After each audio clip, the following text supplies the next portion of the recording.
She shrank back against the cold Italian marble, trembling as his hand reached out. "Don't touch me," Maeve whispered, her voice breaking. Dominic's hand froze mid-air. His dark eyes dropped to the deep purple bruises marring her soft skin, his voice turning lethally quiet. "Then tell me who did." Maeve was used to being invisible. In a world of sharp edges, designer stilettos, and ruthless ambition, her soft, plus-size figure and penchant for oversized knit cardigans made her fade perfectly into the background of Russo logistics.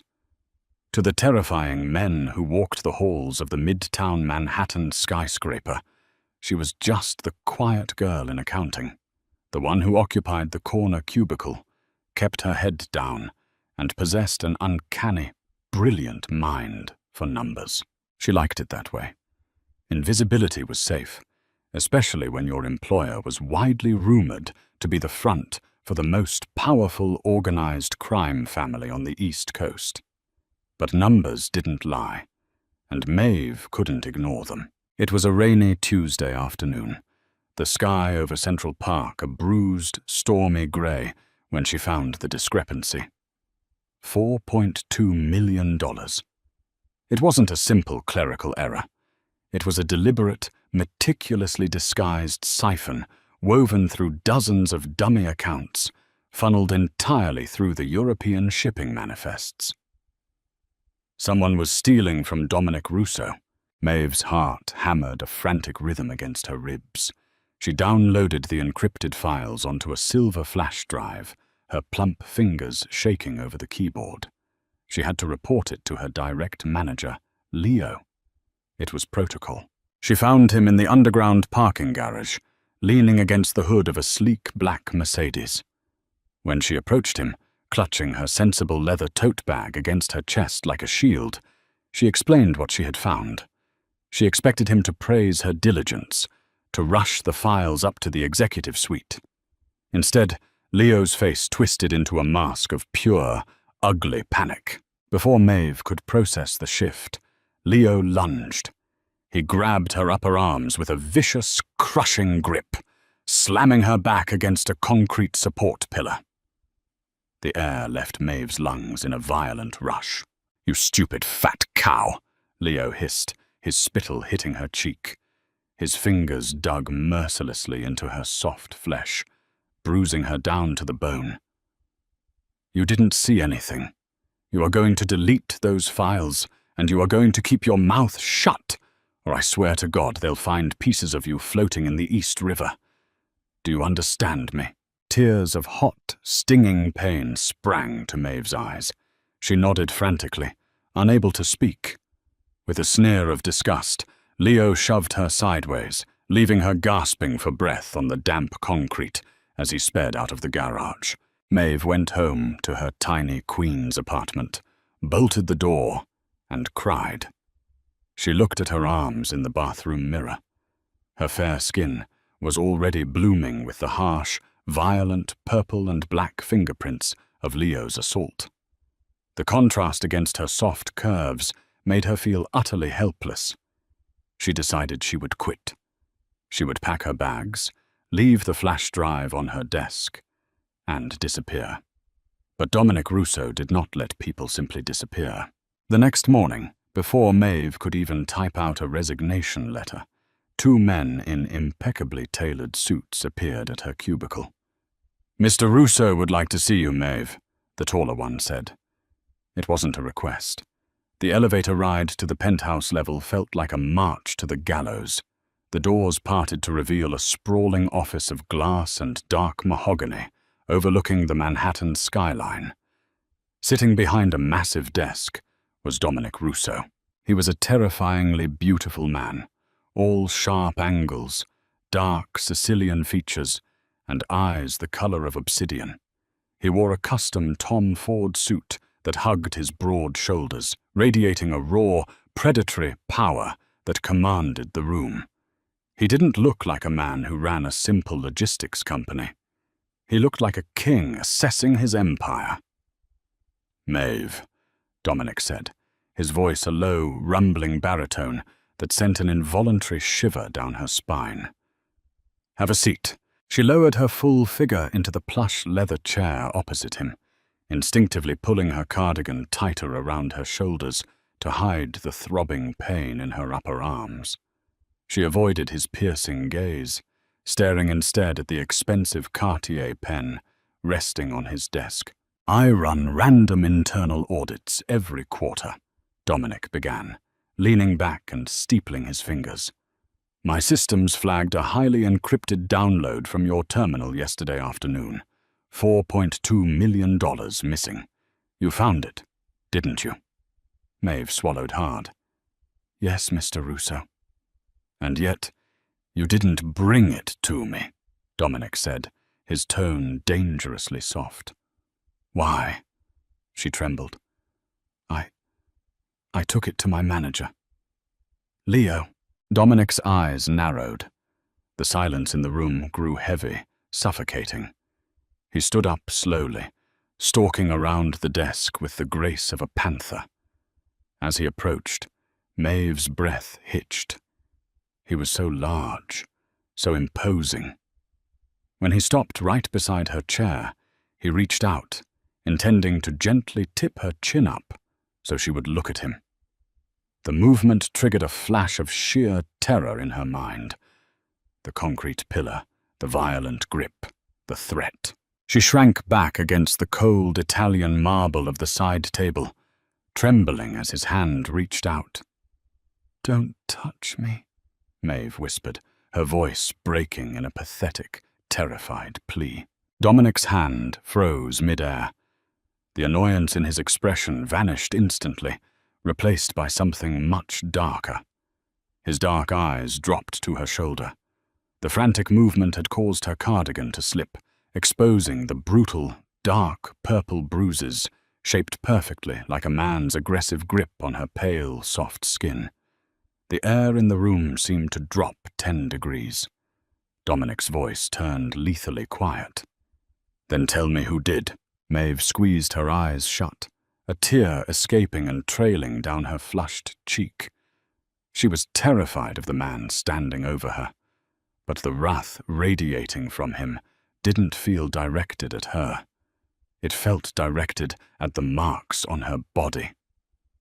"Leo," she choked out, her chest heaving as she tried to control her breathing.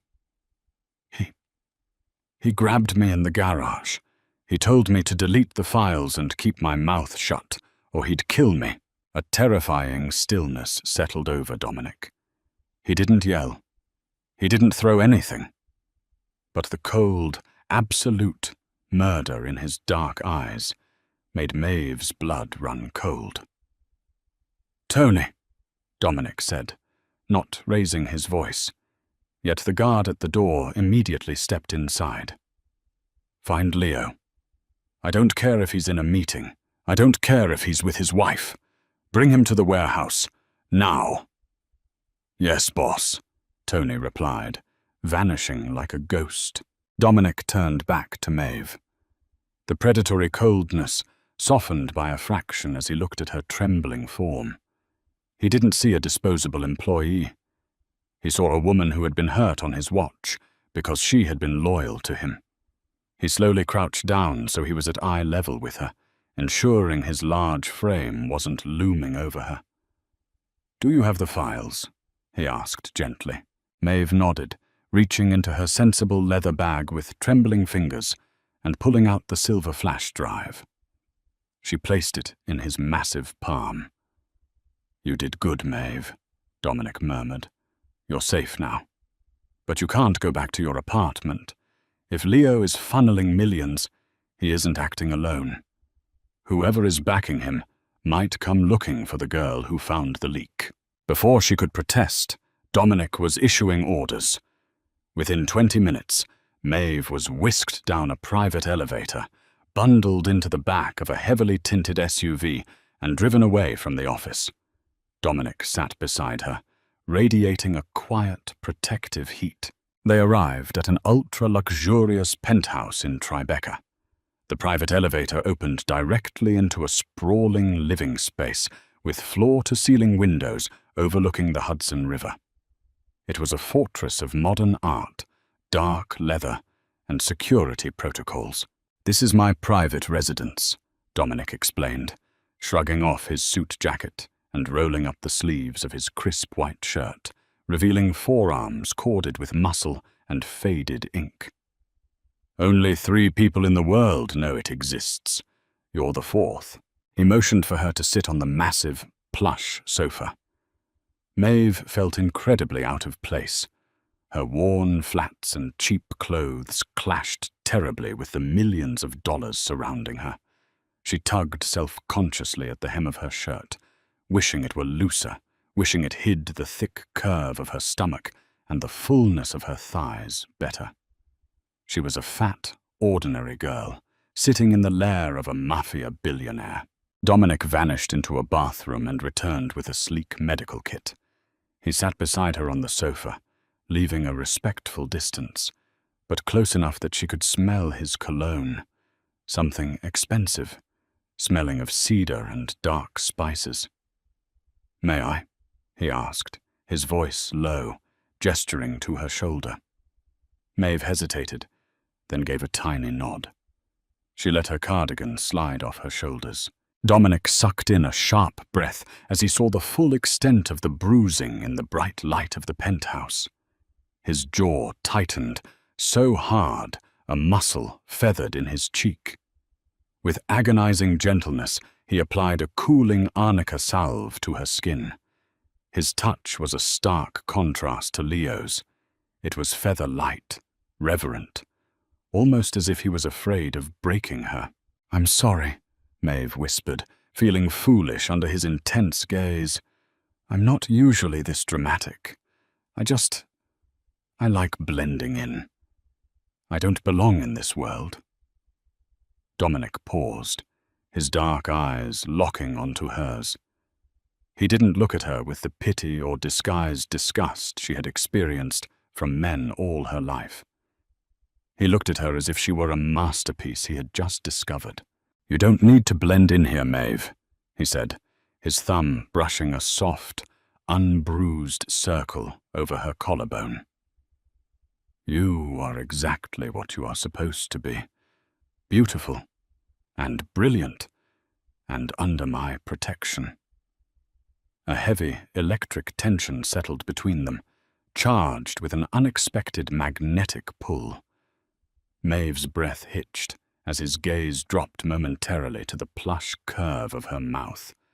But the moment was shattered by the harsh buzzing of the encrypted cell phone in Dominic's pocket. He pulled back, his expression instantly hardening back into the ruthless boss. He answered it, listening in silence for a long moment. "Keep him conscious. I'm on my way," Dominic said, ending the call. He stood up, towering over her once more. "Leo is at the warehouse. Lock the door. Do not let anyone in, unless it's me." Dominic returned 3 hours later. The sky outside had turned pitch black, the city lit up like scattered diamonds. When the elevator doors slid open, Maeve was huddled under a cashmere throw on the sofa, nursing a cup of tea. Dominic looked exhausted. His tie was gone, his collar undone, and there were fresh, dark speckles of blood on his white cuffs. Maeve's stomach plummeted, but strangely, not from fear of him. He walked over to a crystal decanter, pouring himself 3 fingers of Macallan whiskey, downing it in one swift motion before turning to her. "Leo talked," Dominic said, his voice flat, devoid of emotion. Did he tell you where the money went?" Maeve asked nervously. "Yes." Dominic walked over, collapsing heavily onto the opposite end of the sofa. He scrubbed a hand over his tired face. "He wasn't stealing it for himself, Maeve. He was a middleman. The accounts he was transferring the money to belonged to a shell corporation in the Cayman Islands." He looked at her, his eyes dark with a mixture of rage and betrayal. The Shell Corporation is owned by my uncle, Carmine, Dominic revealed, the words dropping like lead weights into the quiet room. And Carmine knows you found the leak. Leo sent him a warning text right before he assaulted you in the garage. Maeve gasped, her hands trembling around her teacup. Carmine Russo was a legend, the brutal, old-school underboss of the family. "What does that mean for me?" she whispered. Dominic leaned forward, his gaze burning into hers with fierce, terrifying possessiveness. "It means Carmine just put a $2 million bounty on your head to tie up loose ends, but he's going to have to go through me to collect it." The morning sun filtered through the floor-to-ceiling windows of the Tribeca penthouse, casting long, geometric shadows across the pristine, white oak floors. The sprawling sanctuary, previously a testament to Dominic Russo's untouchable wealth, now felt like a gilded cage. To Maeve, the sweeping views of the Hudson River were no longer breathtaking. They were a reminder of how exposed she truly was. For 3 days, she had not stepped foot outside the fortified apartment. The heavy, suffocating reality of a $2 million bounty hung over her head like a guillotine. Dominic had transformed the penthouse into a war room. Men with hard eyes and tailored suits that failed to conceal the bulk of their shoulder holsters cycled through the foyer. Among them was Lorenzo, Dominic's imposing second-in-command, a man whose scarred jawline spoke of old wars, and Dante, a tech specialist who had set up a bank of humming servers in the formal dining room. Despite the chaos, Dominic's attention never truly strayed from Maeve.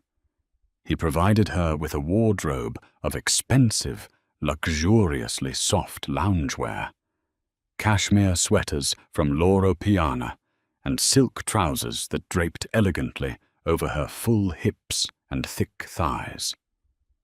For the first time in her life, Maeve wasn't trying to squeeze her plus-size figure into cheap, rigid fabrics meant to compress and hide. She felt enveloped in comfort, yet hyper-aware of the dark, lingering stares Dominic cast her way when he thought she wasn't looking.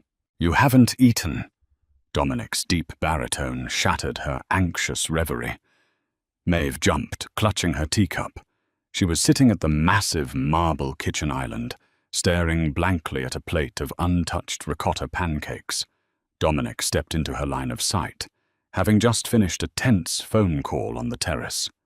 He wore dark denim and a black Henley that stretched tight across his muscular chest, emphasizing the ruthless power coiled beneath his skin. "I'm not hungry," she murmured, lowering her gaze to the marble counter. "I feel completely useless, Dominic. Your men are risking their lives downstairs, and I'm just sitting here, a liability." Dominic's jaw clenched. He closed the distance between them in 3 long strides, stopping just inches from where she sat.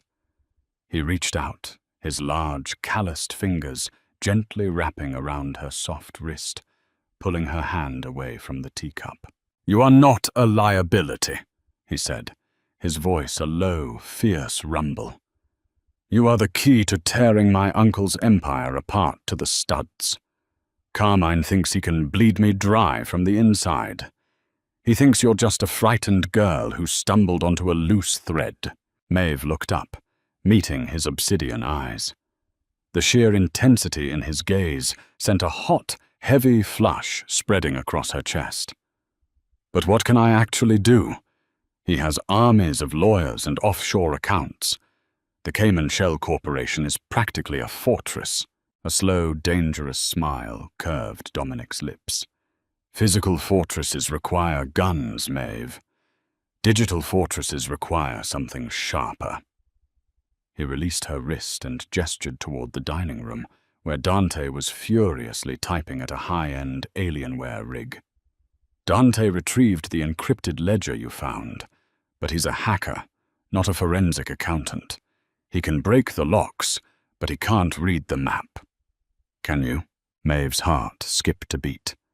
A surge of adrenaline, sharp and clear, cut through her fear. Numbers were her domain. They were predictable, logical, and they always left a trail.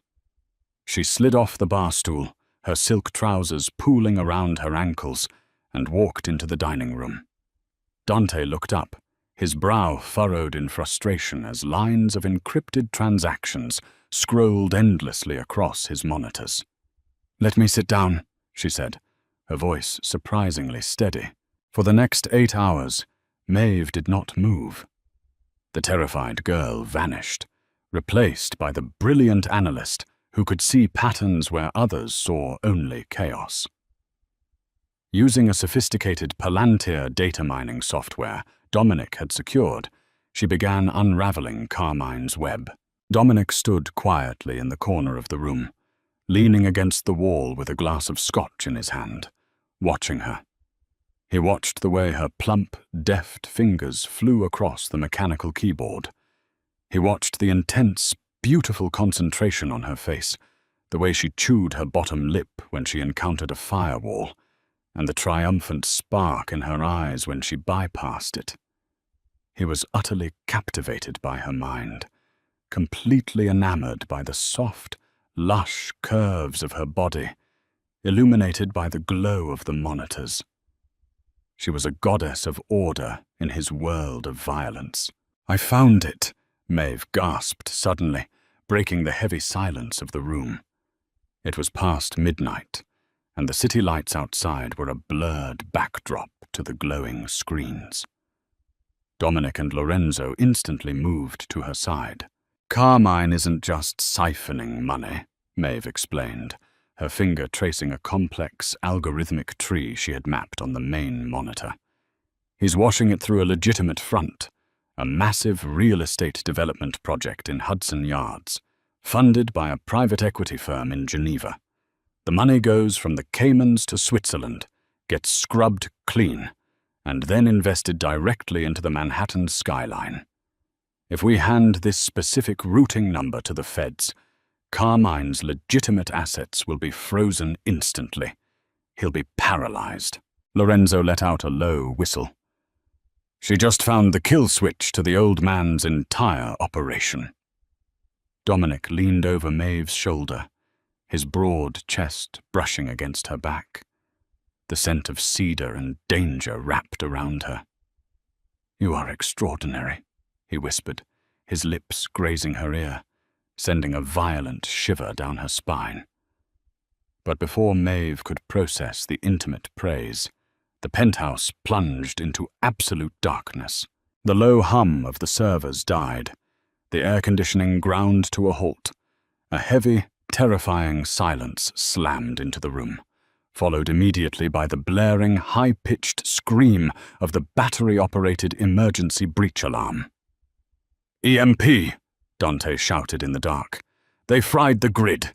The electronic locks on the private elevator are dead." Dominic's reaction was instantaneous. He grabbed Maeve by the waist, his powerful arm hauling her out of the chair, just as the heavy steel doors of the private elevator were blown entirely off their tracks with a deafening explosion. Carmine's hit squad had arrived. Acrid smoke and the suffocating smell of pulverized drywall flooded the penthouse foyer. The explosive breach shattered the illusion of safety, instantly turning the luxurious sanctuary into a war zone. "Get her to the panic room! Move!" Dominic roared over the ringing in their ears. He shoved Maeve toward Lorenzo, drawing a sleek, suppressed Heckler & Koch USP tactical pistol from the holster at his hip. Tactical flashlights sliced through the blinding smoke as 6 heavily armed mercenaries poured into the apartment. The staccato pop of suppressed gunfire erupted.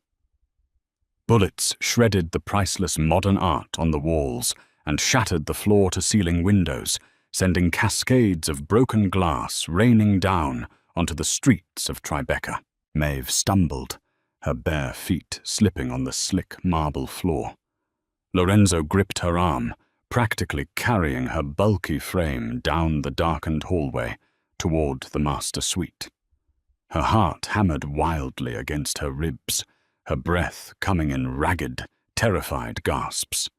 She looked back over her shoulder, her eyes wide with horror as she watched Dominic step directly into the line of fire. He moved with terrifying, lethal precision.